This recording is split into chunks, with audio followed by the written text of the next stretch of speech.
So thousands of years ago, God decided to reveal himself to the world through one nation, a nation called Israel. And God wanted to use Israel to change the world by being a shining light that would bring everyone to worship him. And so one day, God came to an Israelite named Jonah, and he said, "Jonah, I want you to go to the city of Nineveh and preach against the Ninevites, because I've seen how wicked they've become. I want you to tell them to change their ways and turn to me." Preach against the Ninevites? Are you serious? God, when you say they're wicked and evil, that's an understatement. That's like saying Sharknadoes are kinda terrifying or a baby rhinoceros is kinda cute.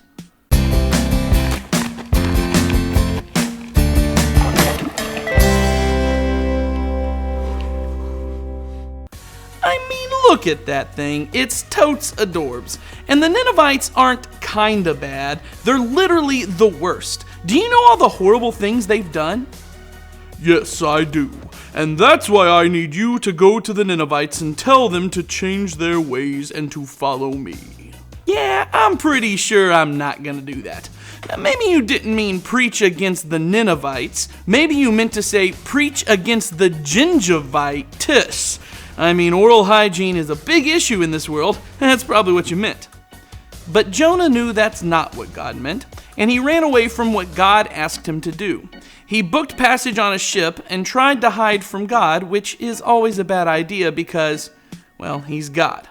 Now, this part of the story might sound a little familiar. God sends a terrible storm to Jonah's boat, and the crew begins to get scared that they're going to die. I mean, they did see Titanic on ABC Family one weekend. Love can conquer anything, except for an iceberg. And because Jonah had already told the crew that he was running away from God, they asked him if this was his fault. Yeah, this one's on me, guys, my B. Look, maybe if you threw me overboard, the storm would stop. And so they did. Really? I was hoping you guys would be like, nah, Jonah, we don't need to do that, but thanks for the offer, you're a real stand-up guy. But you're actually doing this? We're really doing this? And as they threw Jonah overboard, the storm immediately stopped. Oh man, I can't swim! How could this get any worse? So God made it so that a giant fish swallowed Jonah. Okay, it got worse. And inside the fish, Jonah lived for 3 days. 3 miserable, stinking, rotting fish kind of days. And Jonah was aware of how wrong he was, how terrible a decision it was to run from God, and he began to pray. God, I am so sorry. Sitting here in the mess I've made, and let me say, it is a real mess. I mean, can you believe the kind of stuff whales eat? I think I saw a McDonald's Shamrock Shake down here. I didn't even know they still made those.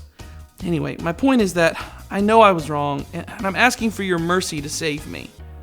And God did. After the 3 days were up, God commanded the fish to spit Jonah out. This isn't exactly what I had in mind! And for a second time, God came to Jonah and said, Jonah, I want you to go to the city of Nineveh and preach against the Ninevites, because I've seen how wicked they've become. I want you to tell them to change their ways and turn to me. Well, I'm kind of busy, and I just found out Shamrock Shakes are still a thing, so I think I'm going to go do something about that. Jonah, come on, man. I'm giving you a second chance here. Can we not blow this one? You're right, God. My B. That's on me. So Jonah obeyed God and went to Nineveh to preach, a city that was so big it took Jonah 3 whole days not spent in a giant fish, to see it all.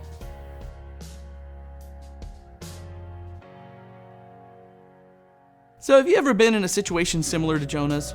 No, I'm not asking whether you've ever been swallowed by a whale or whether God sent you to a dangerous place to preach about him, but I think we've all had moments where we knew God wanted us to do something or not to do something, and we did the opposite. We looked at God's commands and we said, I don't wanna.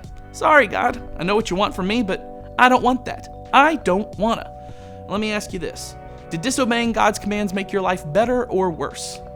I think we all know the answer. Because you lied, even though you knew it was wrong, and now it's hard for other people to trust you. You broke a rule, and you got punished. You talked about someone behind their back, and you lost a friendship. You thought you knew what you wanted in the moment, but it turns out God was right. And just like Jonah, now you're dealing with the consequences. And it's so easy in those moments to begin to think that it's all over, that we can never come back from our mistakes. But just like Jonah, we need to learn that God is a God of second chances. God is a God of forgiveness, and He's willing to give us another chance to make a better decision, to do what He asks us to do, to tell the truth instead of lie, to love instead of hate, to be patient instead of losing our temper, to obey God rather than disobeying. You can turn things around if you choose to, but the choice is yours. God isn't going to make you do anything. He will offer you chances to get it right, but you have to choose to listen and obey, and you need to begin today. Because now, when you're young, you're setting a path for your life, and you can begin now making the right choice to go down God's path. But you can also begin turning away from God and heading down a different road, and the farther down that road you go, the harder it is to turn back. It doesn't mean that God won't forgive you, but it will be harder to choose Him later on. So begin today. Take God's second chance and begin choosing to obey. Talk about that in your groups, and then we'll move on.